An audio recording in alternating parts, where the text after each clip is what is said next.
Good evening, everybody. In the interest of the great tradition of the coming attractions, before I introduce tonight's speakers, I want to just give you a sense of what tomorrow night's panel is going to be about. As many of you know, the iEngage project is an ongoing research project of the Institute to address, think about, and provide some thinking about many of the major questions facing contemporary Israeli society. So tomorrow night, Suzanne Stone, Gil Troy, and Yossi Klein Halevi, three of the fellows of the project, together with Daniel Hartman, will use tomorrow night's evening for a conversation on a couple of the major issues facing contemporary society, including Haredi conscription into the army, issues of settlement and occupation, issues of foreign workers, and so on. That's for tomorrow night. For tonight, I have the great honor, really a great honor, and a great pleasure to introduce two of the leading thinkers and institution builders of the North American Jewish community for tonight's conversation on the state of faith in North American Judaism. David Ellenson and Art Green, to my right, are both historians and theologians. Of course, David Ellenson is the president of Hebrew Union College, Art Green, the rector of Hebrew College. The two men who sit atop major institutions of Jewish learning, as well as institutions producing and cultivating some of the leading talent and leadership of the North American Jewish community through both your ideas and your writing, as well as through the institutions that you lead. Of course, we're also extremely proud that both David Ellenson and Art Green are B'nai Bayit of this Beit Midrash. It's a great honor to have both of you here tonight, and to invite you to both first offer some thoughts about the state of faith in American Judaism, perhaps ask each other a question. I'll ask a question or two, and then we'll open it up. Rabbi Ellenson. I think actually Rabbi Green is going. Rabbi Green. Hi, Erev Tov, wonderful to be here again. This is a familiar setting and a very nice setting to be in, and especially with a dear friend. And we've done this roadshow before, and it's a great pleasure to be doing it again. We need Arnie here. Yes, we need Arnie here too. That's that's our mentioning of our absent brethren. A year ago, I turned 70. Since I was last here at Hartman, I had my 70th birthday. That became an occasion for reflection, even a little more than I expected it to be. Somehow it makes you both look back and look ahead in a different way. So I've asked myself, what have I been doing all these years? What's it all been about? Where am I going? And one of several ways in which I summarize the whole enterprise for myself is what I've been seeking to create all these years is what I call a seeker-friendly Judaism. A Judaism that is welcoming to people who are asking big questions, who are seeking. There's a reading of Judaism, of course, that isn't seeker-friendly. That is to say, we live after Revelation. It's all there. There's even something called the set table. You can look it up and find out what to do, and that's really what Judaism is all about. But I've always been interested in a Judaism that's open, that has more questions than answers, that welcomes people with questions that don't want to be answered. Because, of course, a quest is not about a series of questions to which there's an answer and then it's over. The pasuk that always jumps out at me is Bakshu Fanav Tamid, which is to say you keep seeking, you keep looking, and that every answer brings you to another round of looking. Rabbi Nachman used to talk about a kind of spiral staircase of Yodea v'lo Yodea until you get to the highest place, Tachlit ha'yediah asher lo neda, the place where we finally realize we know nothing at all, but that requires the climbing of a great circular staircase throughout one's life. And I somehow find myself in the middle of that enterprise, in the middle of trying to find a Judaism that will speak to people who understand what that enterprise is about. Over the past several decades of being a teacher, I've watched the Jewish people in North America reinvent itself in many ways. By the 80s, I was teaching at Penn in the years before RRC. I began to notice that I was teaching fourth and fifth generation American Jews. I'm the Jew I am because I'm a grandchild of Jewish immigrants and was partly raised by those grandparents, and the Yiddish sounds and smells and tastes and touches were all part of who I was. My grandparents' shul was not really Orthodox, but it was really East European. The lingua franca was Yiddish, and I could sit with my grandfather and laugh at Mr. Leimitz, who sang Ein Kelakaini instead of Ein Kelakenu. That was a world that I was privileged to be an initiate in. The students I was teaching by the 80s had no idea what a Yiddish accent was really supposed to sound like. I remember when that movie Orient Heights came out about immigrant Jews, they all sounded like Yugoslavians or something. It was very, very disturbing. Nobody knew the difference anymore. which is to say there's a sharp decline of ethnic memory among American Jews. There's a movement away, of course. Lots of Jewish families are what we would call in Hebrew noshrim, dropping out of the Jewish community, not necessarily because of conversion and not even necessarily because of intermarriage, but simply total loss of interest. And if the last name doesn't sound Jewish, there's nothing really to identify them anywhere as part of the community. I must say, if I look at my family, my own family, both my father's family, which was quite atheist, and my mother's, it was somewhat traditional, and I look at the grandchildren of my first cousins, there are very, very few Jews left. And that's not a unique family situation, I'm sure.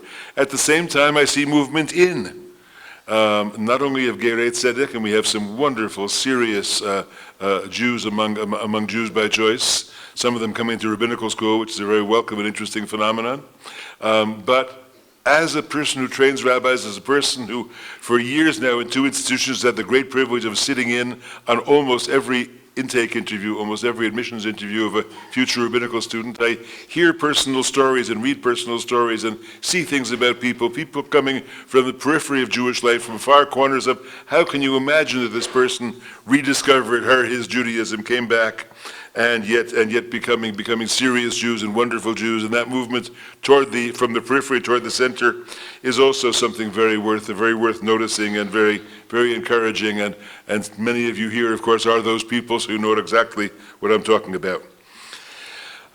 Within the Jewish people, to which I am deeply committed and feel a deep love for, I belong to a particular shevet. We are divided into tribes, this Jewish people. I want to say something about our shevet. My shevet, the shevet I belong to, is the tribe of non-Orthodox North American Jews. I think that pretty much is a large tribe. It's a tribe describable by lots of intellectual curiosity. People want to know, want to learn more. Lots of interest in learning. Not a great piety, not a great deal of interest in deep prayer, but some in small circles of people. Desire to learn is very strong. Sense of decency is very strong. I'm amazed at how much there survives among American Jews the sense of kigirim hayinu beretz Mitzrayim, the sense of how to treat the stranger, the memory of oppression. When I keep looking at the names of organizations for repairing the world in various ways, civil rights, civil liberties, human decency, anything to alleviate human suffering, the number of Jewish names on boards jumps out at me. People for whom there is no obvious Jewish connection, somehow it's still deeply there in the blood, that's what a Jew is supposed to do, or that's what a person is supposed to do. And that comes out of a very long tradition, a very long piece of who we are. That's all part of that tribal identity I want to talk about in this big shevet. There are less attractive sides of that tribal identity. Sometimes too much addiction to success, sometimes too much worry about getting ahead, working too hard for material success. Sense of accomplishment is very strong. The need for accomplishment, need to prove oneself, is too strong and unhealthy in that shevet. Nevertheless, that drive, of course, brings about lots of good things as well. So the task we have, we rabbis, we leaders, is to present a Judaism that's going to work for those people, especially the most serious seekers among them. They're not looking for pat answers, they're not looking for apologetics, but something that's intellectually honest and spiritually passionate at the same time. And that's a hard bill to fill. Those of you who read me, who've read Radical Judaism especially, which I'm happy to say has gotten a very nice reception, especially among our colleagues. I go lots of places where people have taught shiurim in it, and people have had congregants reading it and had conversations about it. The essential premise there is that the two great battles the traditional religion fought across the 20th century are over. One was the battle against Darwin in the broader sense. The other was the battle against biblical criticism. Traditional religion decisively lost them both. But that's over. We're no longer here to play rear guard actions. We're no longer here to pretend they didn't happen. In the 21st century, we have to move beyond both of those and ask, how do we create a meaningful, again, intellectually honest and spiritually passionate Judaism that accepts that both of those are over and the need to move on from them? You might have thought with both of those great defeats happening to traditional religion, in fact, religion would be play a much smaller role in North American life than it does today. But in fact, of course, religion is a more powerful force and more dynamic force than anybody would have dreamed 50 years ago. So that's the strange paradox. Those two great defeats have happened, and yet religion has somehow gone forward and become a greater force than ever in the social life of the country we live in. The attempt to secularize Jewish identity, both the Yiddishist secularist attempt within America and essentially the Zionist attempt to put us all in the box of a secularly identified people, I think will not work for most of us. It will not work for most of us, largely because in America, race is so determinative that ethnic identity that is not seen in the face is not something America knows very well how to live with.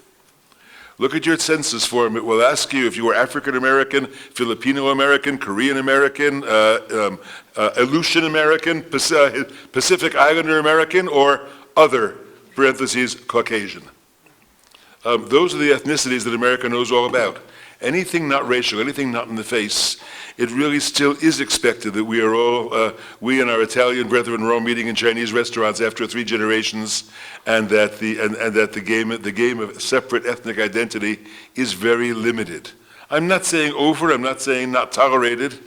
I am saying that to build our house on that foundation, I don't think that's a house that can survive in the long run in the particular value climate of what American life is. We have finally been accepted as white. Once you're white, what else do you want of us?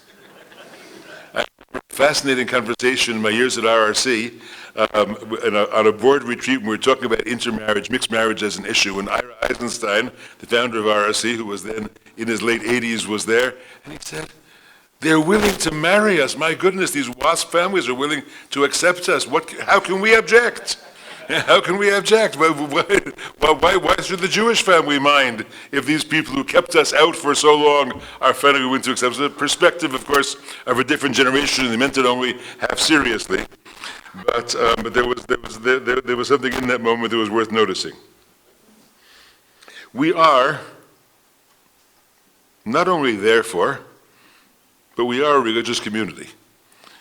Our nationhood is a nationhood conceived in Egypt and signed at Sinai. I still believe that. Though I am not a person who believes in a God who comes down from the heaven or out from wherever and makes a covenant with Israel, I believe that we are a covenanted community. We are a covenanted people. We are covenanted to our memories of those formative events of Avdut and Yitziat Mitzrayim and Ma'amad Har Sinai. And standing at those places and going back to those places and living spiritually and ritually as in commemoration of those places and in reliving of those places means that covenant is really what we're all about. And the renewal of that covenant which is happening among Jews, the seriousness with which people within our community are engaging, I think in some ways marks a healing of the Jewish body politic 70 years after the Holocaust. I believe we're beginning to be less defensive, less angry at God, more open, more vulnerable, willing to say, yes, we want to sing your praises even though we know everything that happened. Even though we know how much you weren't there, we still want to cry out to you. We still want to sing to you. We still want to talk to you. We still want to argue with you. I remember that wonderful passage in Elie Wiesel's Gates of the Forest, where he goes to the Rebbe at the end of the book. Obviously, a picture of the Lubavitcher Rebbe, goes to the Rebbe in Brooklyn and sees the Rebbe singing, and he asks, "How can you?" The survivor, Gregor, who is of course Wiesel, asks, "How can you? How dare you sing?" And he said, "What will you have me do? Just scream instead?" But we are ready. We are ready somehow to stop screaming and allow ourselves to sing. So the interest, the movement toward an interest in spirituality, toward an interest in more techniques of spiritual openness, the kind of Petach Libi prayer, which is really the center of our prayers, I think, using Judaism as a way to open the heart, to open the self to a deeper level of inner experience. I think all that is coming in some ways in this kind of healing mode. So in the context of all that, the question is, how do you present a theology that works for this generation of Jews? I have tried to do it. That's what my work is about. I won't summarize it all here because within my 15 or 20 minutes of time, there's not going to be an ability to do that. It takes from Hasidism a great deal. I am one of those people who, like Rabbi Pinchas of Koretz, who thanked God his soul came into the world after the Zohar, he said, because the Zohar kept him a Jew. The Zohar and the Hasidic masters kept me a Jew, otherwise I would have wandered away. And I have spent my life finding in Hasidism inspiration and excitement and teachings and language that I think works as transformed for contemporary Jewish theology. It's a very abstract theology that we make personal by recreating God in our own image. I understand what projection is in religion. I believe we accept the reality of projection and nevertheless allow ourselves to engage in it. The language of creation and revelation both have to be revamped totally because of those two great battles that were fought and lost. The way in which we talk about creation is very important in the 21st century, when I still believe that ecology and environmental degradation is going to be the great battle of the century. One very much aggravated by the irresponsibility of leadership in this century's opening years, continues to be irresponsible, continues to make things worse. The fact that most of us are North Americans, and that means rabid over-consumers of Earth's resources, taking much more than is our share, that's going to come to an end somehow.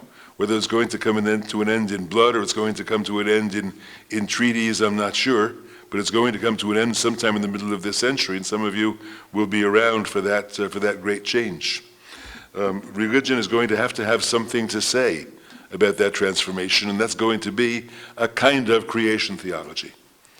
To my mind, as I say in the book, what we have to offer is what Heschel called radical amazement, the adding to the Darwinian story of the awareness of the sacred and of the mystery of that great narrative, and a pair of glasses through which we will allow people to see it as indeed the greatest sacred drama of all time. I think opening to the realm of the natural, to the evolutionary, and to the sacred dimensions of it, is going to be a very big part of what religion will be and will need to be. And I think we need to be active givers in that, not just takers. We Jews have a great interest in that. You know, we gave the world its last creation story that lasted for a good couple of thousand years. There's now a new creation story that's emerging in our society, and we need to be part of the shaping of it. And that means shaping it with the kinds of sensitivities and poetic dimension and spiritual dimension that we can offer. The language of revelation is also going to be transformed. It's going to be a language of constant revelation, a language of discovering the divine within our own self, within our own words. It's going to be sacred text based, of course. We're still a community of Torah, and we still stand around the sacred text and work from the sacred text. But the process of interpretation and the process of renewed interpretation, I watch what has happened in the last 50 years in Jewish feminist circles, in chavurot, in informal minyanim, around Torah discussions, around new readings of Torah, new psychologistic readings of Torah, new personal spiritual journey readings of Torah, everything from Aviva Zornberg in this city to what we did in Chavarat Shalom in the old days, to what is going on in all kinds of very interesting women's circles and other places. I think there is a new reading, there's a new opening to the process of midrash. It's a very exciting enterprise, and continuing that, enriching that, I think is going to be part of the Judaism we create, and we need to create. Understanding that midrash is the point, that it's no longer a mere midrash or a mere reinterpretation, but the creative reinterpretation in midrash is just the point, is an important piece of what we have to give. And midrash, of course, means something much more than just reading the Torah in a certain way. It means a kind of openness to spiritual creativity, or an openness to a dialectic between a tradition that bears a text and nevertheless remains ever creative. It's one of the things we Jews have to teach the world, how to keep loyalty to an ancient text and at the same time keep open to constant creativity and reinterpretation. It's one of the hallmarks of our existence. I'm winding down. I believe that we still have something to give, important things to give. I do not believe that the best of Jewish creativity is behind us, and all we have to do is preserve it. There's a little too much preservation and not enough emphasis on creativity. We have values to teach. We have poetry to create. We have lots to give. I'm not usually a person who talks about hashgacha pratit in my theology, about particular providence, but let me say that if it's not hashgacha, it's at least a great spiritual opportunity that has cast such a large percentage of the Jewish people onto the shores of the country where so much of the future of what happens in this world is being decided. I can't think that it's just accidental that we American Jews happen to be Americans. And we happen to have become such a successful minority in the country, and a minority that so much has the ear of the future leadership of our country and the possibility of influencing the shape of what goes on in our country. I think we are a voice that can be heard, and we are a voice the best of which very much needs to be heard as the shape of our world emerges over the course of this 21st century. So I think that a rich Judaism, a Judaism that's all about being a derech and avodah, a way of serving, a way of giving, a way of making ourselves givers and not just receivers, based on tradition. I spend my life worrying about whether this turn towards spirituality is really, in a certain way, an assimilatory phenomenon, that it's a way of becoming American religious, where, after all, there's so much interest in spiritual quests. And therefore, I take my job, my particular task in life, is making sure that that quest among Jews is deeply rooted in Jewish sources, and that there are sources available for Jewish nourishing and Jewish rooting of what that quest will be. But the participants in that quest and the new generations of rabbis and teachers and people who will sit at their feet still encourages me that there's lots to do and lots to give and lots to create in this ongoing enterprise we're involved in. Thank you.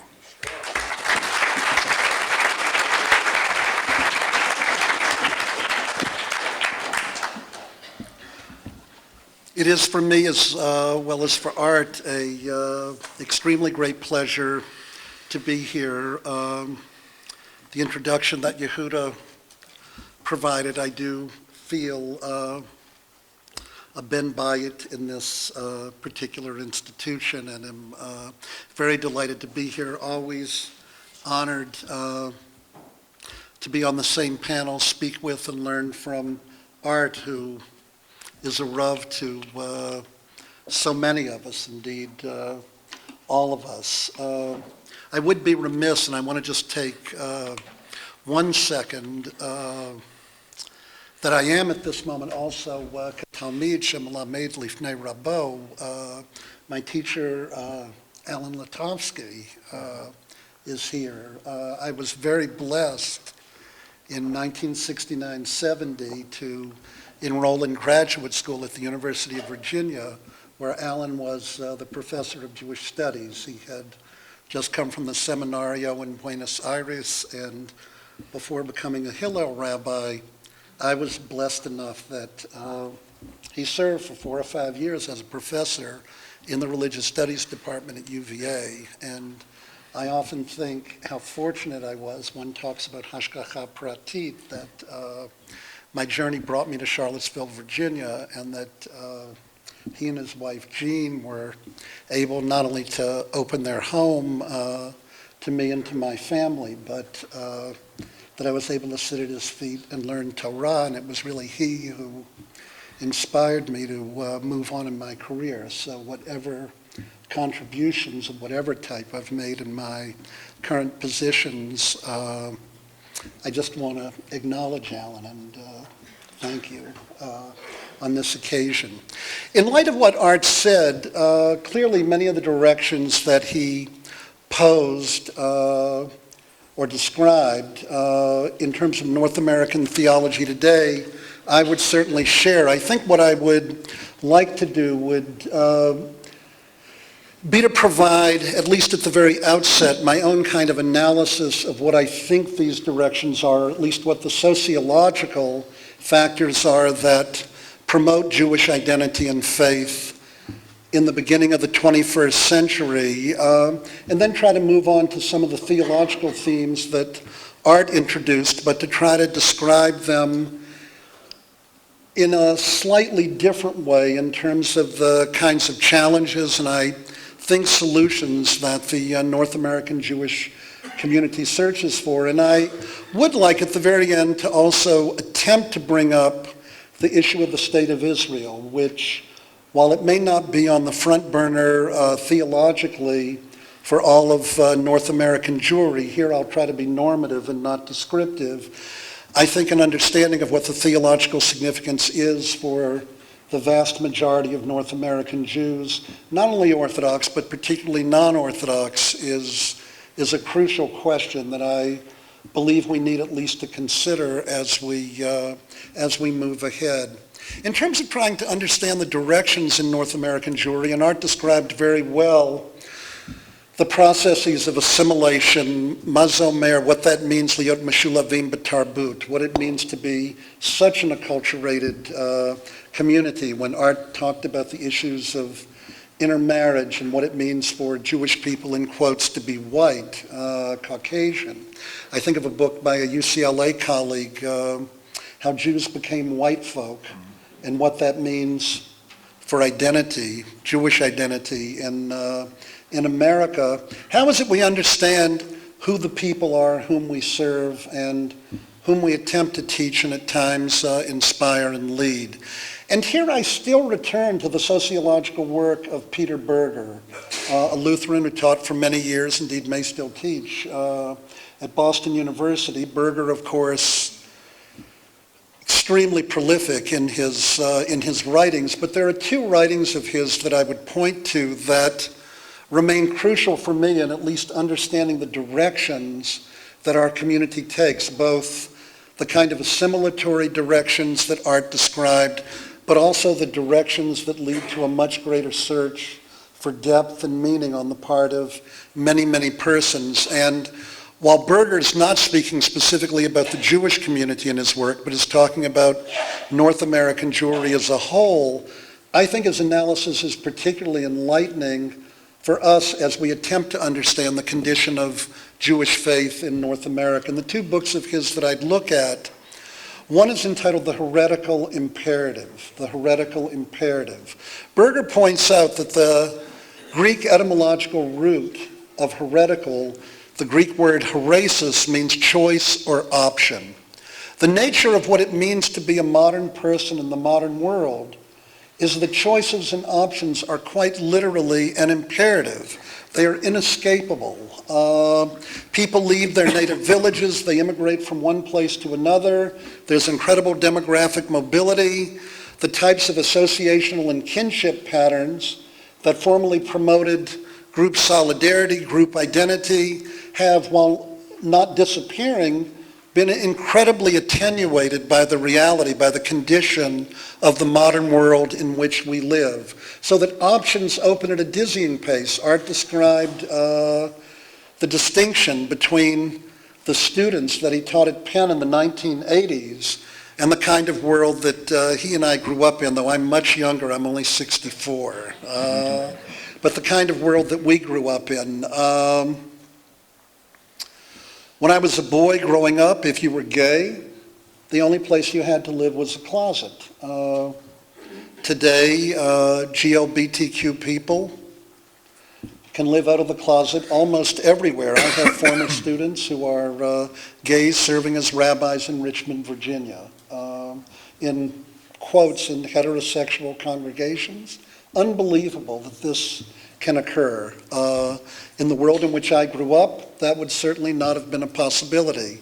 I often say when I quote Berger on this that my father, who was an Orthodox Jew, if you had said to my father when I was a boy, could David become a Reform rabbi, he would have made a negative comment, and in fact he did. But leaving that aside for a moment, if you had said, was that a possibility, he would have known it was a possibility.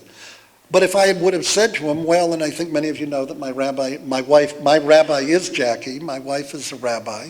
If you had actually said to him, David will not only grow up to be a rabbi, but lucky, i.e. a Rebbitzin, that just wouldn't have been an option that he would have really understood in the world in which he was raised. I use these two examples only as an illustration of what it is that Berger means by an heretical imperative. Options, the nature of the world in which we live, open at a dizzying pace, and it is virtually impossible to stop it. When you walk into Mea She'arim and you see sectarian posters that attempt to limit the use of the internet, or in the old days it used to be asur lehistakel b'televizia, forbidden to look at a TV. I don't suppose I need to translate that here. That represents what I would call, from a Bergerian point of view, a reasoned sectarian posture. The point is that what you want people in your community, your traditional community, to do is to understand all religious truths as they're presented to them as being literally muvanim me'elav. There is no other way in which one could live in the world. But that presents an incredible problem of social engineering. All you have to do is read the work of someone like Sam Heilman on Orthodox communities in Mea She'arim, and part of what you learn is that these communities are not like natives in Amazon river basins whose territory is being destroyed and encroached upon, completely unaware of the changes that are coming. But in fact, Haredim and Mea She'arim know everything, as it were, about the world that's encroaching upon them, and consequently they are engaged, at least from a sociological perspective, in conscious counter-modernization. That requires a tremendous feat of social engineering. The problem you confront on the other side, and this is where all of us stand, is once you accept modernization with this heretical imperative in these choices, what in fact, if this is a question that interests you, are the boundaries? Where in fact do you create lines so that meaning can be derived? And so Berger goes from talking or describing the heretical imperative. By the way, for those of you who know Berger's political thought, he is, quite frankly, a neocon, and that puts it rather mildly. He may be actually to the right of that politically. He does not like what he describes, but he describes it nevertheless. And it brings me then to his next book that I would cite, The Homeless Man. In a world where there is an heretical imperative and thousands of options are open before you, countless options open before you, what happens to human beings? And part of what we see when we talk about the Jewish community is the Jews become homeless. If you think about our North American Jewish community, it is a community marked by greater demographic mobility than virtually any other ethnic group in North America. And think of the changes that have occurred over 50 years. Phoenix, Arizona in 1970, I look at my friend Joel Osran, had 30,000 Jews. Today, I don't know, Mari, someone can tell me, 100,000, 200,000, 300,000 Jews? How many? In the winter. In the winter. Very good. Miami, Florida, Dallas, Texas, Atlanta, Georgia, Denver, Colorado. Los Angeles, where I lived for 23 years, had 50,000 Jews in 1950. Give or take 600,000 today. These are, in effect, brand new communities. These are not communities with great depth. And part of what you need to understand then is in the communities that most of us serve in North America, the roots that our people have, who are now fourth, fifth, and sixth generation, are, in quotes, relatively shallow. When I was a boy, I grew up in a place, Newport News, Virginia. My father had 5 brothers and sisters. They all lived on the same street, Oak Avenue. I had tons of cousins, aunts, uncles. If I ever had a fight with my father, which happened on 1 or 2 occasions, there was a disagreement. I could go across the street and talk to his sister, and my aunt would always say, "What are you getting excited about your father for? He was like this when he was a boy. He was like this when he was a young man, and he's like this now. Here, take Take some root beer and kugel. You can see I like that very much. When I lived in LA and I look at some of my friends here, our friends became, in effect, my children's aunts and uncles. They became my brothers and sisters, and their children are like nephews and nieces and cousins to me. That represents a different world. Part of what you need to note now, and then look at every study done of the North American Jewish community, the fastest growing denomination, birth rates of the Orthodox side, are just non-affiliated people. That doesn't mean they're non-affiliated always, but it means at any one moment, if you take a snapshot, the fastest growing denomination are non-affiliated Jews, who are the Jews, by the way, that I think Art and I are also concerned to address. We are not prepared to write these people out of the community in any way whatsoever, and feel that Judaism must have an important message to be able to provide them as they too seek meaning, albeit in highly idiosyncratic ways, at least from the viewpoint of elite Jewish religiosity. For many people then, modernity and the condition that Berger describes, the heretical imperative, leads to homelessness. Modernity, to quote Berger, is the solvent in which tradition dissolves.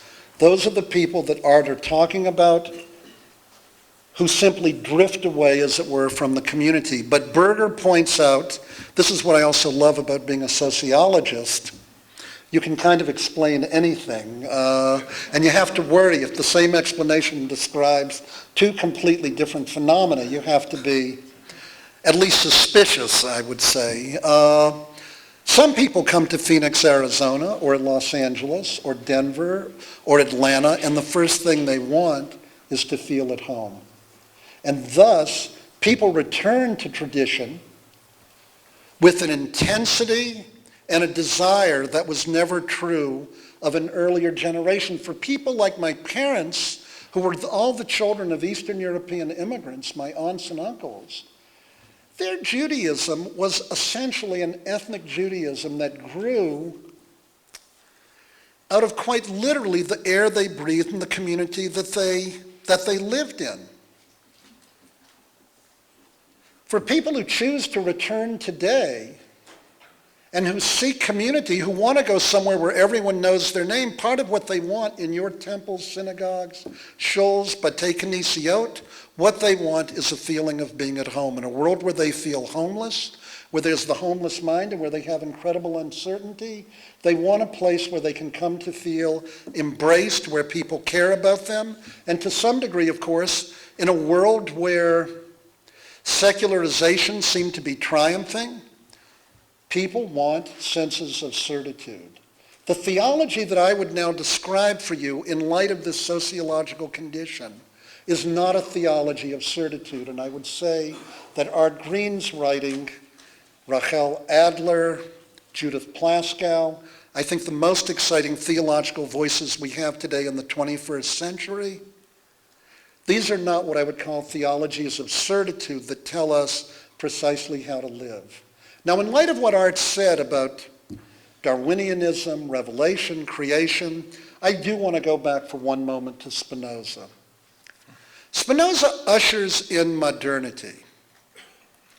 Part of why the theologies of Rachel Adler, Art Green, Judith Plaskow are so distinct, and part of why our friend and teacher Yehuda Kurtzer can write a book like Shuvah, is that people are searching and they do want to return, but you have to remember they are not going to be returning to a tradition that was formerly. I mean, here I would use Rosenzweig's great metaphor that he used at the opening of the Lehrhaus, where he said a Judaism in reverse order is about to be born. It is not a Judaism where Jews are at the center, a Judaism at the center, and then I go out to the modern world. Rather, we're dealing with Judaism for Jews who are modern. They go to the best secular universities, colleges, they have all of this education. These are people that doesn't go from the center to the periphery, but rather from the periphery to the center. How is it that these people are going to create meaning in life? Part of the reason why we are not at the center isn't only the sociological, though. It is the theological, philosophical. After Spinoza, it is difficult for most moderns to affirm traditional notions of revelation. What is it that Spinoza does in the Theological Political Tractate? And here I would assert that all the people who excommunicated him in 1656 actually knew what they were doing. Generally, my own study of Jewish history shows that people who label other people as kofrin, as heretics, are usually correct. What they're incorrect about is that labeling them in this way somehow destroys their idea and doesn't allow that idea currency in the world. What was it Spinoza said? I mean, quite frankly, beyond calling for a separation between religion and state in the Theological Political Tractate, he basically said, all of the classical texts of religious traditions in the West are written by human beings. I was about to say men and women because I wanted to be gender inclusive, but let me be fair about this. They were written by men. In the words of Harry Wolfson, Baruch Spinoza is the last of the medievals and the first of the moderns. He is a medieval. Baruch Spinoza, because Spinoza still believes truth can be known with certitude. He actually believes in reason. But where he is the first of the moderns is that he says, how is it you know truth? You know it through reason, through your rational capacity, and not through revelation. In the Middle Ages, Wolfson pointed out, I think quite brilliantly, there was, in quotes, to quote Aquinas and others, a double faith theory. There were two ways to know truth. One knew truth through revelation, or let me rephrase it, one knew truth through reason, and revelation properly interpreted. Just go to the Moreh Nevuchim. You think matter is eternal? As Aristotle wrote, our tradition seems to reject that in its theory of creation, but Maimonides writes, I don't accept the eternality of matter. He disagrees with Aristotle, but he says, you know what? If reason could demonstrate it, we could easily reinterpret the story in Bereshit to indicate that, yes, matter is eternal. It wouldn't be difficult at all. Reason and revelation, properly understood, are never in conflict. They are harmonious. Spinoza enters the world. He still believes in reason, but he rejects the notion of the traditional authority of revelation. As my teacher, Arthur Hertzberg, once put it, all modern Jewish thought, and I think this is true through mostly the latter part of the 20th century, is an attempt to respond to Spinoza. It is an attempt, either in the writings of most of the Orthodox thinkers I study, to basically ignore Spinoza, which is what I think most of them do, or to attempt to respond in one way or another to the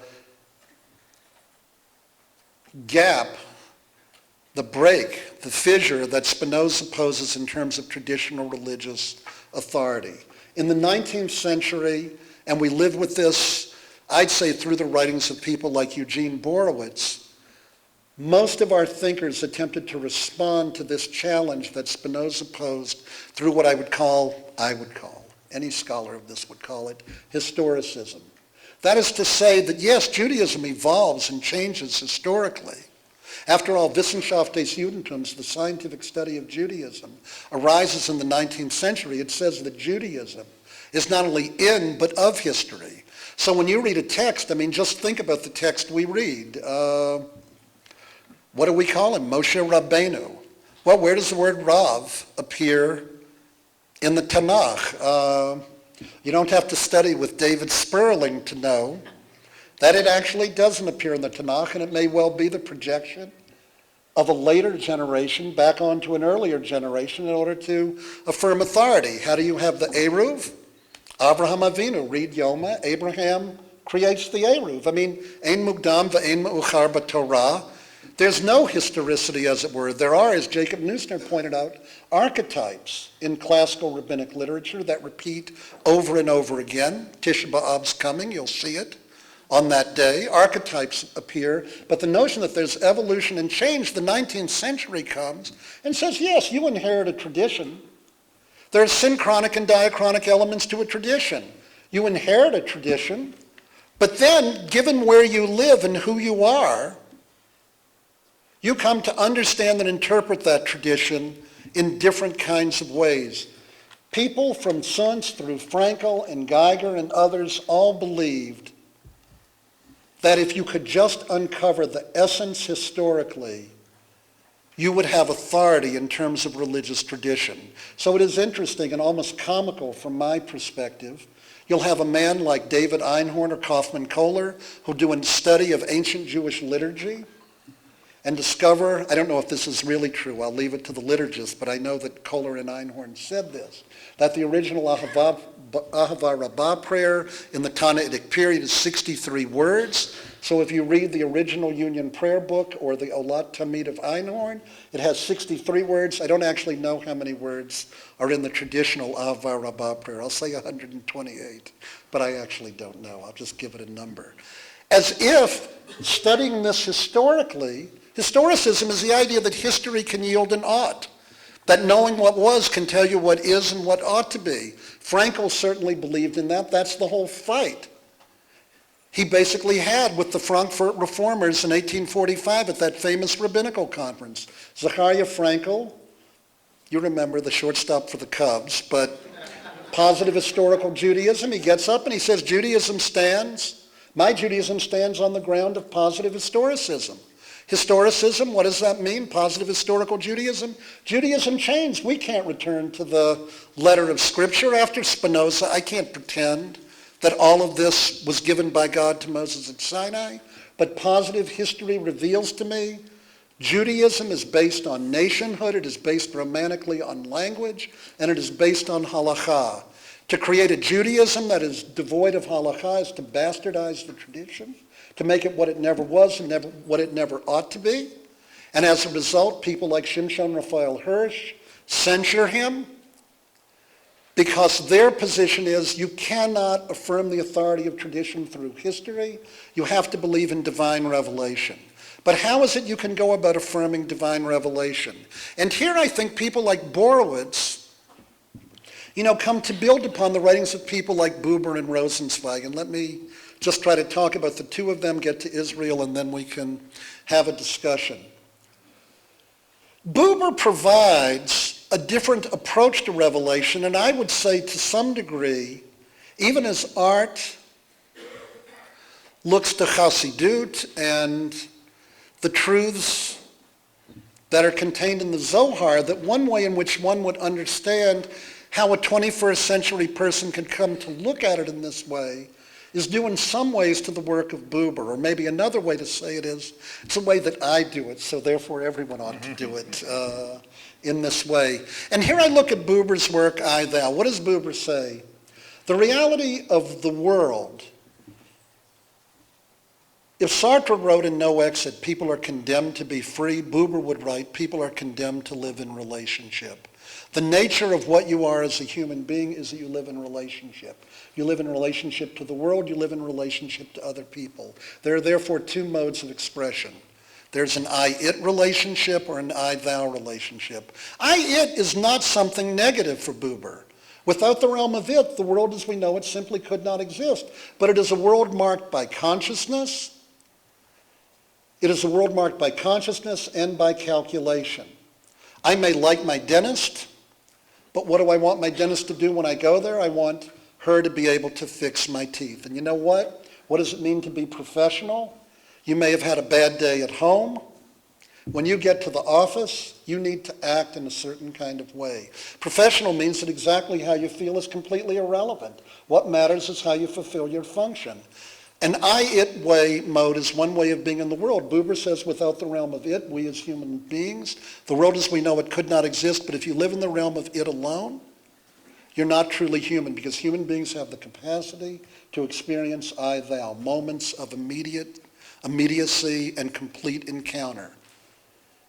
He describes moments of this. It's the difference between describing what it is to make love and actually making love. You cannot command moments of I-thou, but I-thou moments are the ultimate moments in which divine-human encounters occur, or, if you don't like it in personal terms, there is a sense of Elohut or divinity.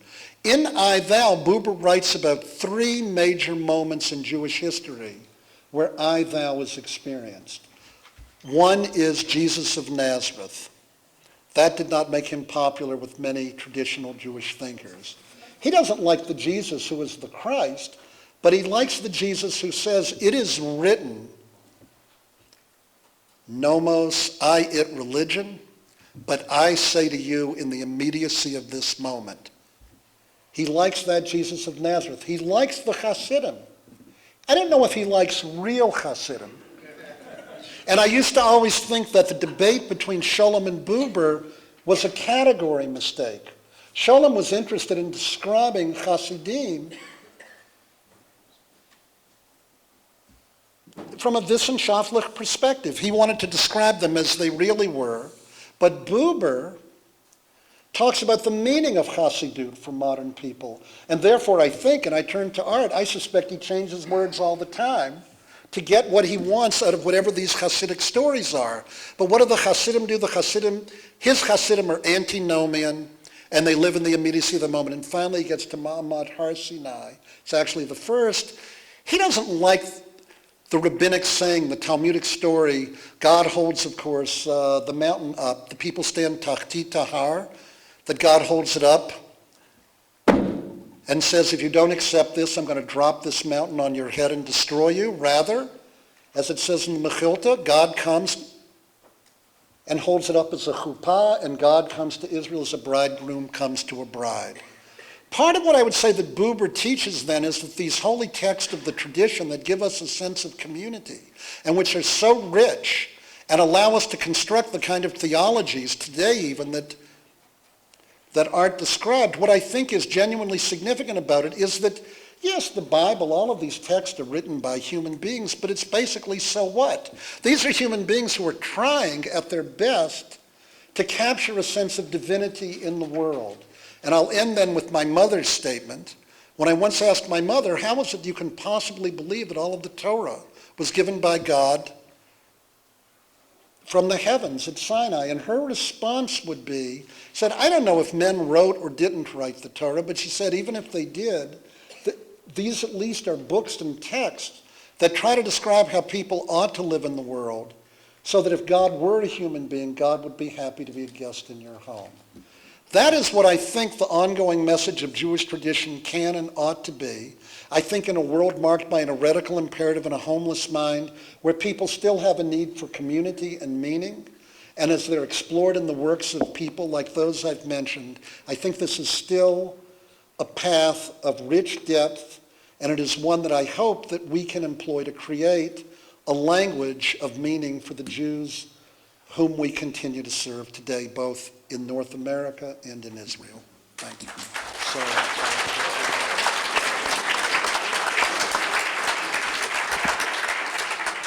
I'd like to ask you one or two questions to respond to. The first of which I think is going to be a little complex and probably unfair. And that we love them that way. That's good. So Art will answer this. Right. Well, I'm just picking up on, you both said so much, and I made the mistake of starting to take notes, because then I ran out of paper, and there was a lot of interesting things. Who could actually capture a good list? Both of you mentioned at one point or another, and you've certainly both written about your upbringings. You mentioned it, and that's why it's an unfair question. But since you brought it into evidence, Art, you talked about your Ein Keleheni moment, and you didn't use the word Orthodox, and I'm not sure that describes your own upbringing, but you talked about what you called ethnic memory. And David, you talked about your Orthodox upbringing as well, and both of you then talk about the essential feature of the modern condition is the world of choice.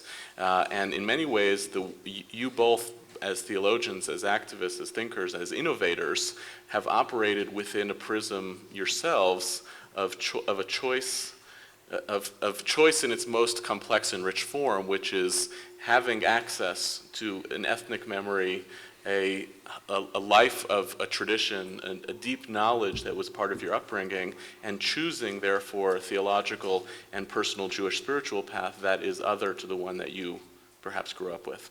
And I guess the difficult question I'm struggling with is for liberal Jewry that doesn't necessarily share the same ethnic memory experience and the same set of choices, is it really a choice? when we talk about the contemporary liberal Jewish condition. And if it's not really a choice, what are we talking about? And if it is, what does one have to do in terms of building a Jewish life in family and community and otherwise to tease out the full authenticity of what that choice should mean? Well, just let me correct my bona fides. I was raised in an atheist household. My father was a second-generation atheist. His parents had become leftists and atheists already in the old country. I preserve and just rediscovered a letter from my father's mother when I decided to go to rabbinical school. It's written in night school English, all one sentence, and it begins, "Dear Arthur, I hear you still want to be a rabbi. I would be prouder of you if you would be a teacher and teach people things that are true, because if there was a God in the sky, he would have been shot down by Sputnik already, period." Can we keep that for the Yes, archives? I have it in the archives. My mother's family were also not Orthodox, but traditional. My grandfather's taro shop was open on Shabbos, but once he retired, started going to shul every Shabbos and then every day. And it was as much for the schnapps and herring and Yiddish conversation as it was for the davening. And I, because of a whole series of family incidents, was a football between those two families. But I made choices. This was all about choice. It's not like choice is something new. And I see people coming from the periphery also making choices. I see that choice is still there. And choice is very much alive. There is enough availability through media and through books and through electronic media now that exposure to different kinds of Judaism is there and available for people. I'm thinking of a person who has become a research assistant who came out of a nowhere half-Jewish family background in nowhere, California, and developed over the course of college years a California community that has virtually no Jews, very little Jewish life, developed a rich discovery of Jewish life and deep knowledge and so on. It can still be done. So I think choice is still alive and well among Jews, and the variety of Jewish options that we see. Now, of course, now everybody makes choices. I think that's what the heretical imperative also, and I'm glad you mentioned Berger, is we are all Jews by choice. We have all made our choices, and we continue to make our choices. Our choices are not forever anymore. We know about the sociologists talking about people in America who are one religion for a number of years, and then another religion, and another religion. That happens. But even within Jewish life, we evolve and grow. I want our students who come to us to evolve Jewishly over the course of their rabbinic education. I don't want them to be the same Jews they began. Some of them come out more observant than they started. Some of them may come out less observant, and I think that's okay too, because there is growth there. I just want to add a word in response to Spinoza. We have this beast called postmodernity we have to deal with. For years, I taught and I loved an essay by Shimon Ravidovich called On Interpretation, Yes. where he said Spinoza brought an end to Midrash, Yes. because once you say the text is humanly written, the text has to mean what it says, and then you no longer have the right to read into it and read all these fanciful explanations. But it seems to me in this modern 21st century or even post-World War II era, we in some ways have rejected that. We said, who said we can't still interpret it midrashically if it's human? We recognize its human origins. We even recognize critical tools on top of all the midrashic tools, literary tools and so on. We read Aviva Zornberg and literary tools and psychological tools and so on. And the fact that it's of human origin is fine. It has become, through the canonizing power of Am Yisrael, a sacred text for us, and we give ourselves the freedom to recreate Midrash, and that freedom is important. In some ways, I don't want to let Spinoza stand in the way of it. Yeah, just to answer his comment first, I tried to use Buber as my way of understanding how you could see the text as human, though you're quite correct about this whole postmodernist turn. The reason why, again, I just want to emphasize that Wolfson calls Spinoza the last of the medievals. And what makes him, in a sense, though, also a modernist is that he really does believe that, he believes truth is really achievable.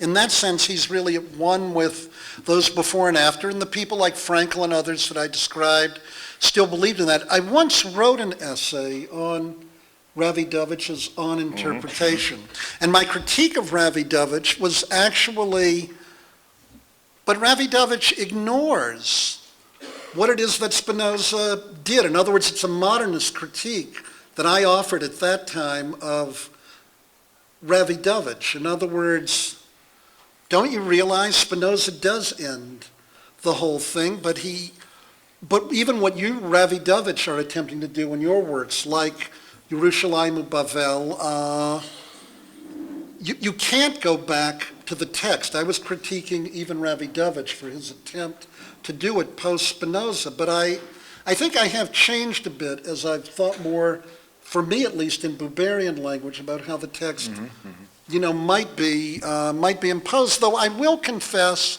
I'm still enough of a modernist that I do have problems with issues of authority, and I don't know quite why, other than my childhood, that they still bother me so much. But because the certitude, I like the statement that, and I believe it, that what does it mean to be part of a Shalshelet HaKabbalah, to be another Chuliyah, a chain in that link of tradition? That you have an obligation to continue this process of interpretation. My favorite essay of David Hartman's, and I think it's really his best, is Judaism as an interpretive tradition. I think that's precisely what we are. But what still disturbs me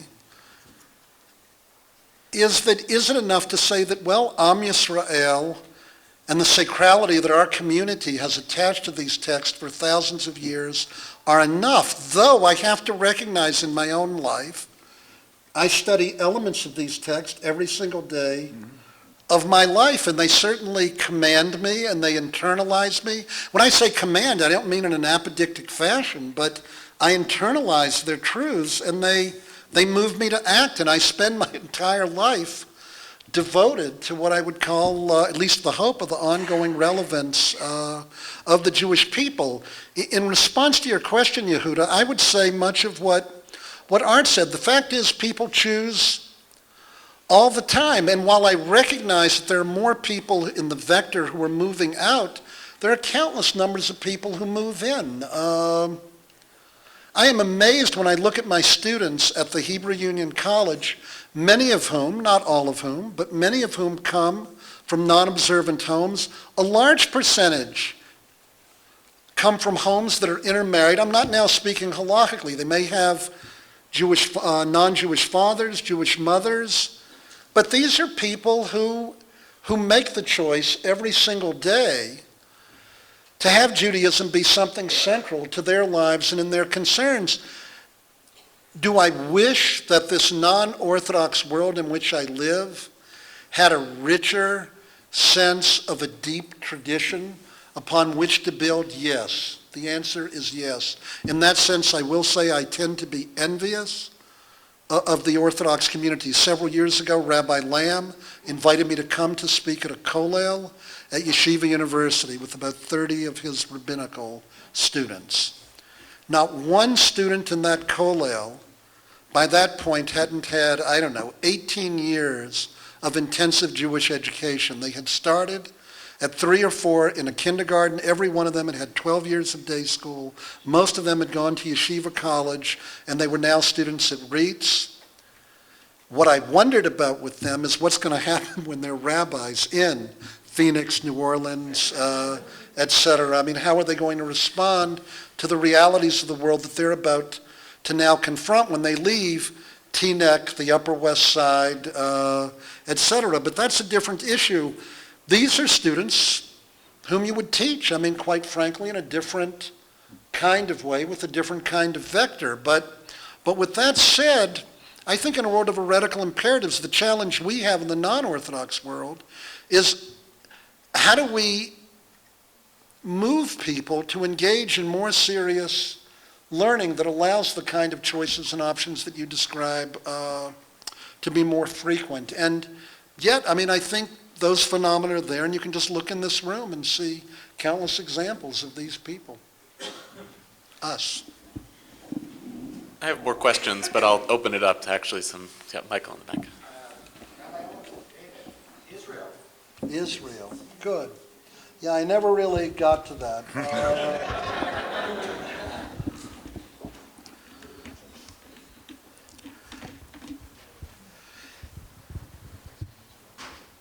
Israel poses lots of problems for me.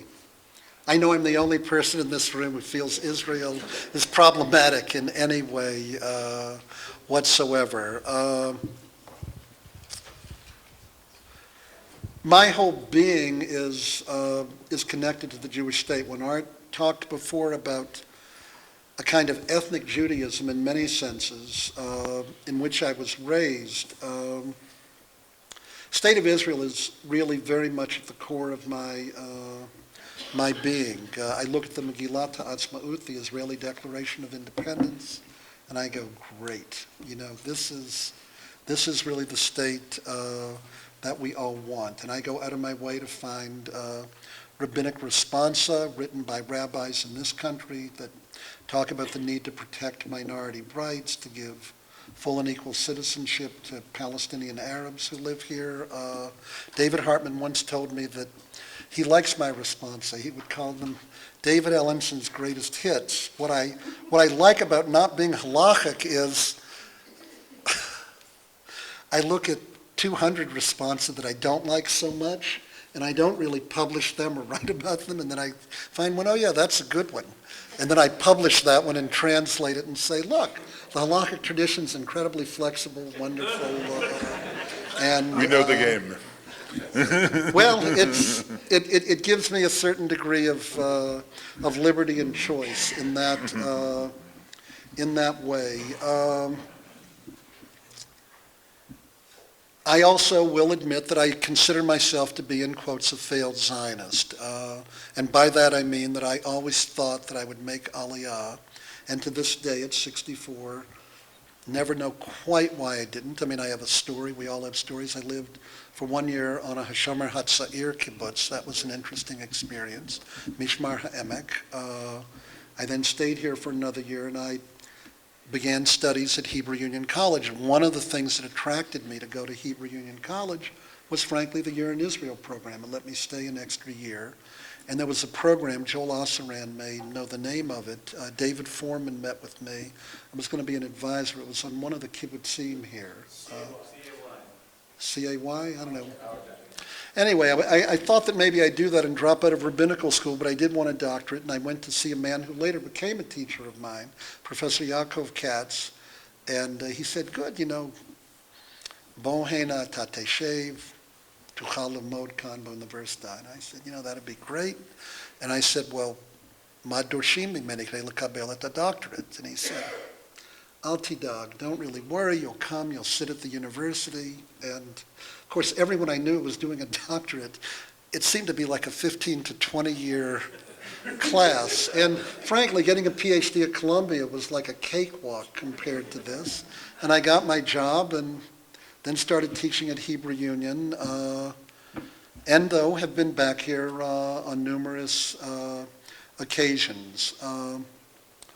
A lot of the actions of the State of Israel post-1967, particularly in relationship to its Arab population and the Palestinian people, do not make me feel particularly proud. I'm trying to watch my language a bit. On You the other, too? what? You too? Yes, Even you? me too. Even me. Because I will say what I still think is true, and here I may differ from Art. I still think the real problem is not 1967. I don't say this to forgive Israeli sins, but I think the real problem still remains 1948. That is to say, the very creation of the Jewish state, and that ani lo mukhan levater ala medina hayehudit. I mean, I just am not prepared to do that. And if the price for peace is, quite frankly, the destruction of a Jewish state, I would not be in favor ever of paying that price. Having said that, there is a moral posture we need to adopt. I do believe that, by the way, just one other autobiographical moment. In 2006 with the Lebanese war, I did write a piece published in the New York Sun. Some of you may remember it. Not exactly a left-wing newspaper, called A Normal Portion, in which I defended the actions of the Israeli government. My daughter Hannah, who works for the New Israel Fund and did a degree in conflict resolution. Now they just call it conflict studies. No one thinks about resolution. Haya yishuv siksukим achshav mashu kmo, I don't know, limudei siksukим or mashu acher. I'm not sure what they call it now. She called me up crying, saying, Abba, how can you be so one-sided? Don't you know that the Palestinians have a narrative here as well? And I said, yes, honey, I do. But I think the state of Israel is justified in this work, or this occasion. I mean, I say that in the interest of full confession. I do think that from a religious perspective, we allowed the Messianists to own religious Judaism after the Six-Day War, Tzvi Yehuda Kook and others. And here, I mean, again, the book that I like, I don't know, David Hartman is Israelis in the Jewish Tradition, a series of lectures that he gave at Yale, where Rabbi Hartman points out that he prefers the judiciousness of the Rabbinic tradition, which tells us that we have to engage in reason kind of discourse, the sobriety of the Rabbinic tradition, as how to look religiously at Israel, as opposed to the fantasies of the religious messianists, that if one were to look at the sobriety of that tradition, the state of Israel still remains the ultimate testing ground, I believe, for the kind of decency and morality that Art Green described a moment ago. I wouldn't give us an A here in Israel. I don't know if I'd give us a B. I may not even give us a C minus. But I still think Israel remains a great test for what the ideals of our people are, because the difference here and the difference in North America is that here we have total and complete responsibility. In North America, no matter how well we do, we are still a religious minority in that country. That does not mean that we do not have obligations, but it's why I think the work of friends of mine like Uri Regev, Rabbis for Human Rights and others, are so crucial here to the Jewish state. And I do think our theologies in North America ought to take account of the rebirth of Jewish sovereignty in our homeland after 2,000 years of absence. I know Art does discuss it in his book on Jewish thought, the most recent one, and I can let him speak for himself. I mean, I'd like you to. Yeah, let me add a little bit. We're at a little bit different places, I guess. I once wrote years ago that if I lived on kibbutz for the next 50 years, or even less likely in Mea Sharim for the next 50 years, I would still be a Columbia class of 65. I don't mean I went to Columbia, but I was around Columbia for the 65 riots and around Harvard Square for the 68 riots and around the United States for the psychedelic revolution and all the things that happened. And I'm still very much formed by that generation, by the generation of the America in which I grew up, involved in the civil rights movement and everything else. And I feel myself to be pretty deeply American. I love the Jewish people. I love the state of Israel. I love being here. I have a wonderful time here and feel terribly at home here. I have a special dedication to that Shevet I talked about and want to be a teacher to that tribe. And that tribe needs me to be where that particular tribe is. So I'm pretty committed to America and to American Jewish life and to the future of North American Jewry. I'm not a big fan of Aliyah at this point. I don't think there's room for a lot more of us. The dream that all of us who are going to be meaningfully committed Jews are going to come here or should come here is not something that makes any sense in terms of what this country is or needs to be. And so I'm kind of ideologically on the other side, even though I love being here and love coming and come as frequently as Hartman and others invite me and hope they continue to do so despite what I might say in the next minute. I am very much in that sense an American Jew and committed to that, committed to the legitimacy and the future creativity and growth and importance of that enterprise, particularly the importance of a Jewry, as I said, that lives and has something to say in America, which is a pretty important place in terms of our world's future. I worry terribly about Israel.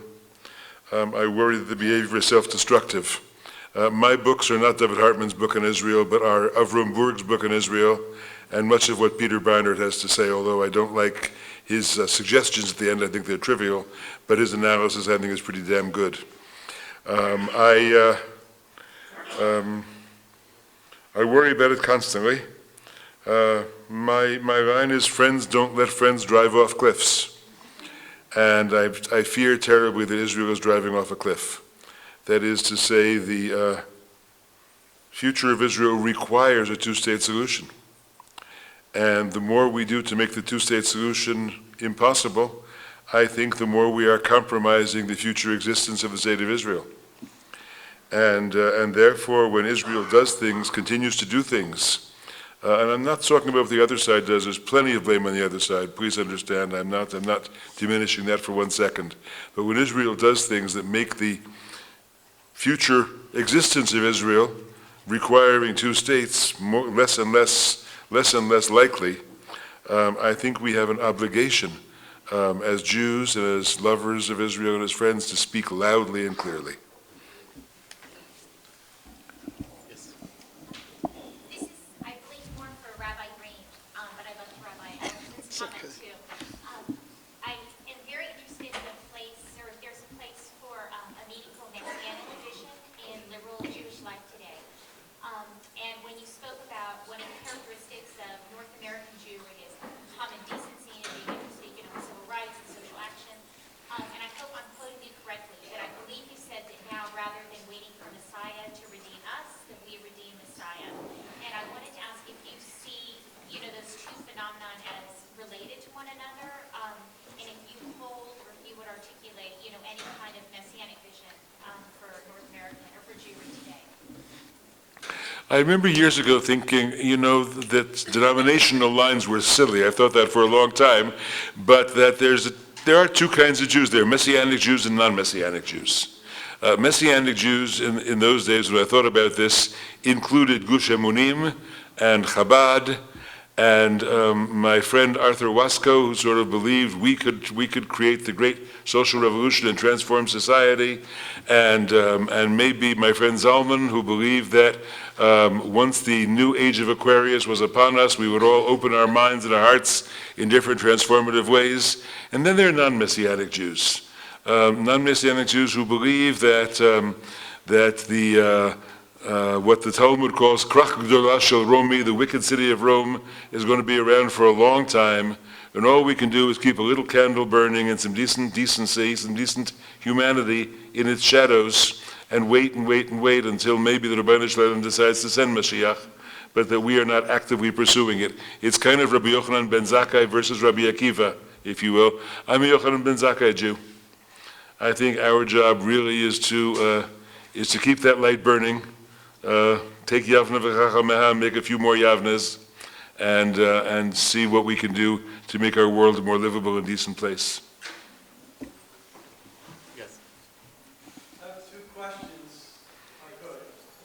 One is, from what was just said about Israel, I know that tomorrow night is the I Engage discussion.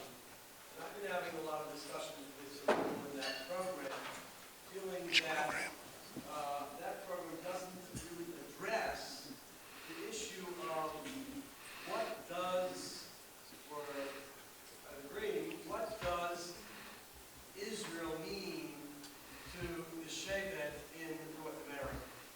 What can it mean? And how does it, what role does it play in contemporary American Jewish identity? And how do we build a love of Israel and an appropriate place for Israel in people that are totally disconnected? That was the one question. And the other question has to do with One is enough. Keep with that. Well, I think that pilgrimage should be something we recreate in Jewish life. It seems to me the obligation of Jews to come to Eretz Yisrael, and the Jewish community making it possible for Jews to come to Eretz Yisrael, it seems to me is a very important thing to do. Birthright is something we can kind of look down upon as having all the superficialities it has, but it's done a lot of good and has opened possibilities for a lot of people, especially in places where there's good and serious follow-up as they're trying to do it. I'm all for that. I'm all for bringing people here. I am all for bringing more of Israeli culture and Israeli Jewish scholarship to America. The kinds of things going on, I'm running back and forth between here and a wonderful, wonderful kenes that I'm speaking at tomorrow in honor of two dear friends, Yehuda Liebes and Moshe Edel, who are retiring from the Hebrew University. And the quality of scholarship those people have created is not only intellectually stimulating, but poetically beautiful. There is so much creativity going on in this country, and so much of it is deeply Jewishly influenced creativity because it's in Hebrew and because it comes out of the Jewish experience. Bringing it to people, it seems to me a rabbi is a cultural ambassador from the Jewish people to Jews who don't know that tradition.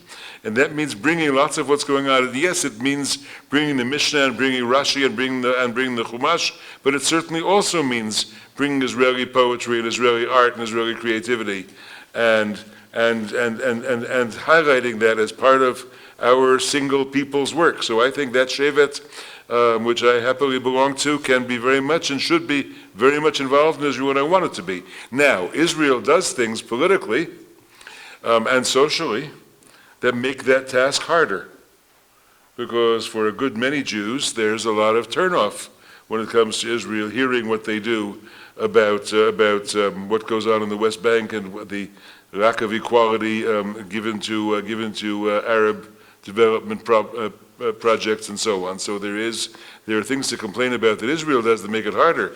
But in terms of our making Israel an important part of Jewish life, I do not venerate the state.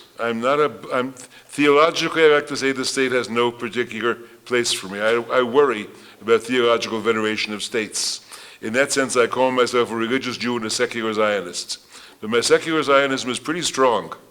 And making Jews aware of and involved in and conveying to them the love of what's happened here, the miracle that's happened here and the cultural transformations that have happened here is very much a part, I think, of what it means to be a Jewish leader.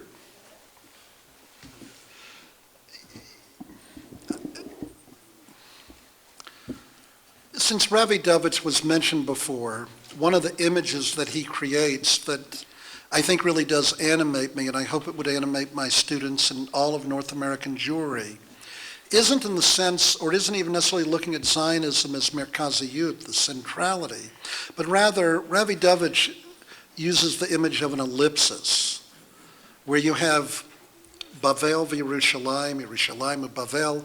You have Jewry in the land of Israel, you have Jewry in the diaspora. The thing about an ellipsis is there's no beginning, no end. That in fact there's a complete and total unity. How to create, or indivisibility, I don't know that it's always unity, but indivisibility.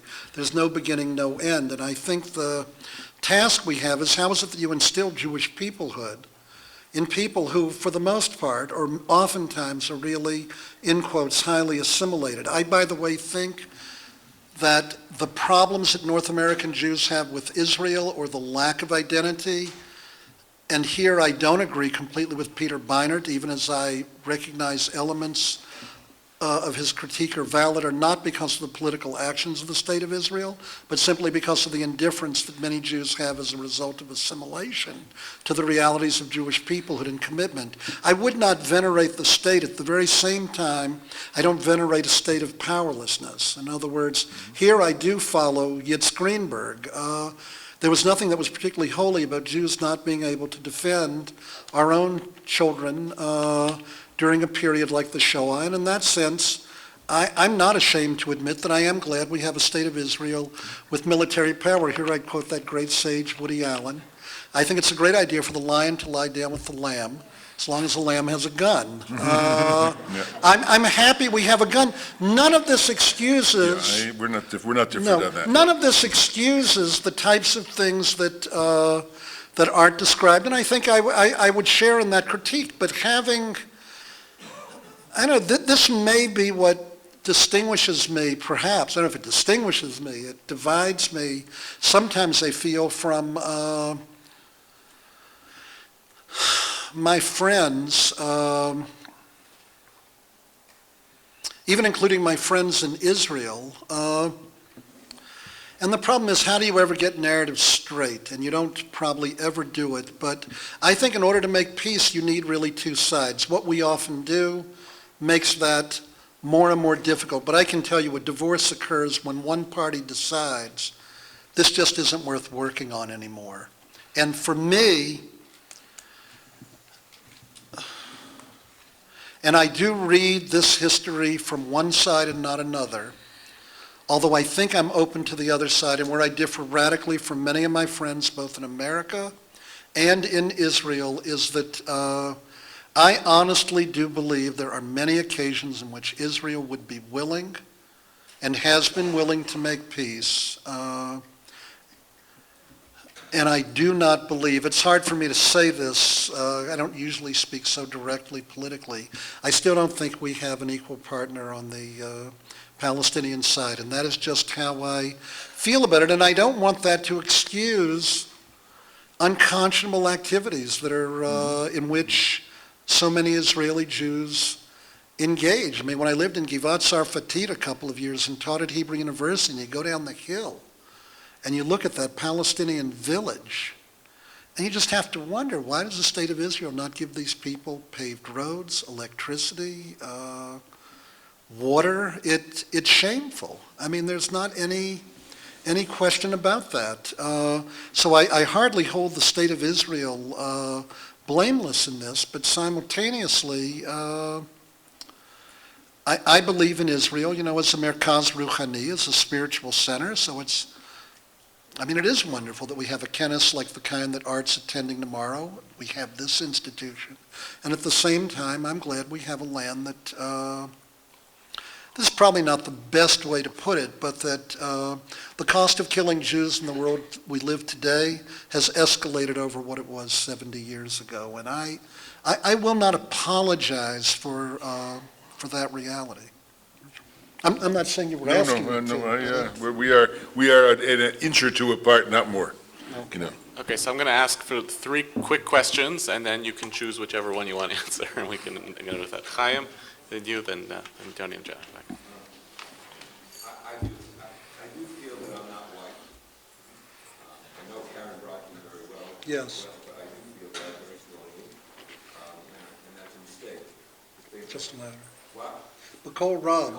I've never known you, Chaim, to have a hard time speaking up. Just ask, yeah, just. I do feel that, I do feel that I'm not white.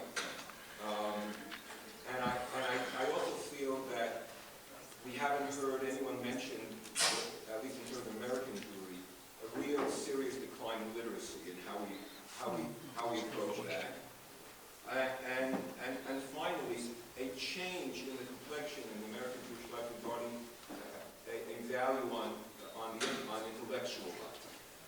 Okay. And the question is, all that you are talking about and that you admire so much, you've talked so wonderfully about it and actually romantically, is here and not there.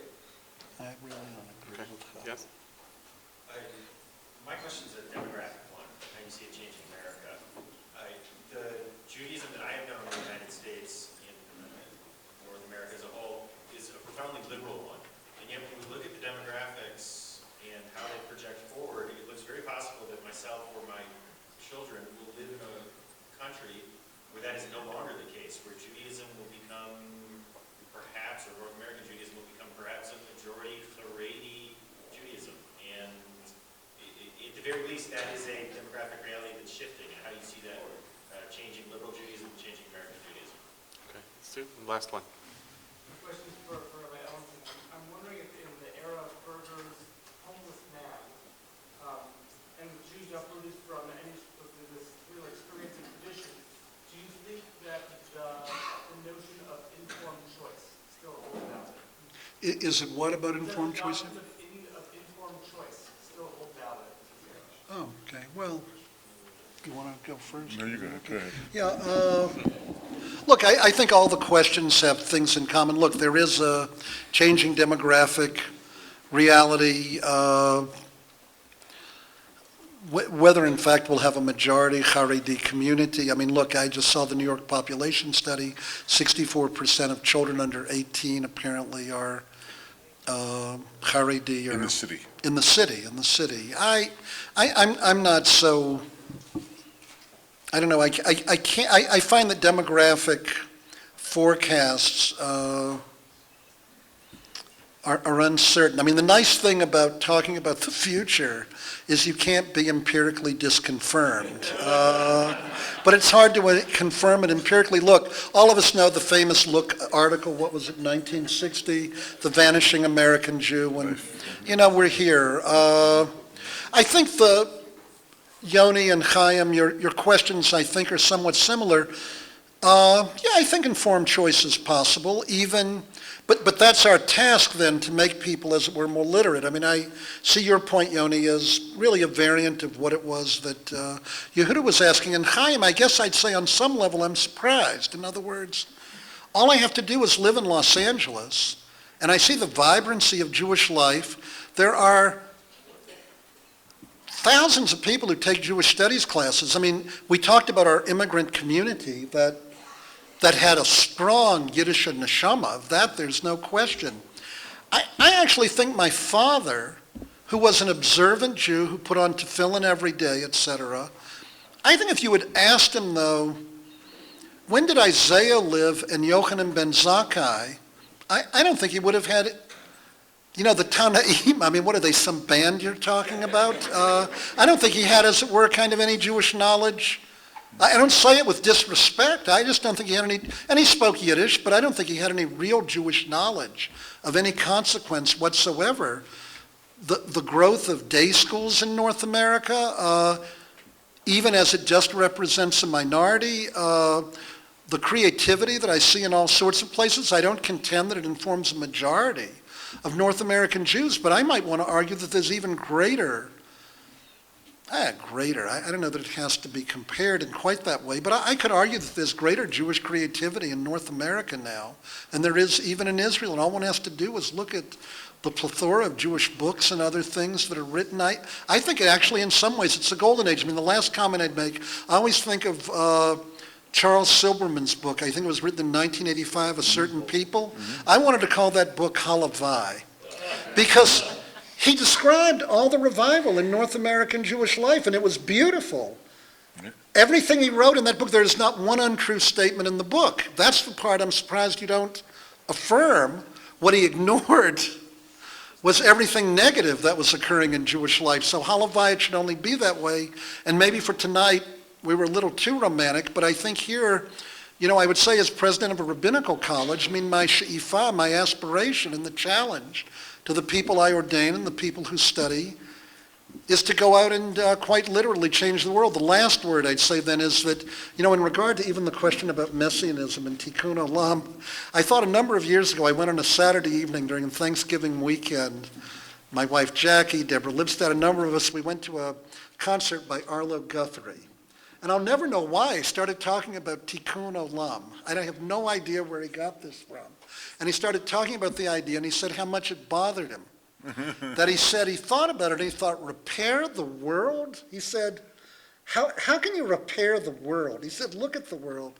The world is caca. He said, how are you going to repair the whole thing? But then he said, I thought about it. And he said, it actually made me feel good, because he said, the world is such caca that almost anything I do will make it better. And maybe that's at least not a great aspiration, but some aspiration as we try to repair it. And I'll let Art. Did you call Michael Lerner and tell him that Arlo Guthrie was reading him? That could well be. I think probably. Again, we're in similar places. I am surprised to hear it. Yes, coming here is wonderful. The audience here is wonderful. I've had interesting experiences teaching Israelis over the years. They like my Hebrew. I do pretty well in terms of language, and we're dealing with the same sources. At the same time, the formative experiences we have are very different. Of those years in the army, living in this society is very different than the formative experiences of living in America. And in certain ways, I feel I have an easier time addressing North American Jews. Now, I wrote a book a number of years ago called These Are the Words. It's a ripoff of Moshe Rabbeinu's title. I thought he did pretty well with it. And somebody asked me, Yediot decided to publish it in Hebrew. Well, I realized for Israelis, somebody tried to translate it, and for Israelis, it was the wrong book, so I rewrote the book for Israelis. And it's a kind of vocabulary of Jewish life for Israelis. I dedicated it to Ledor Shavei Hodu.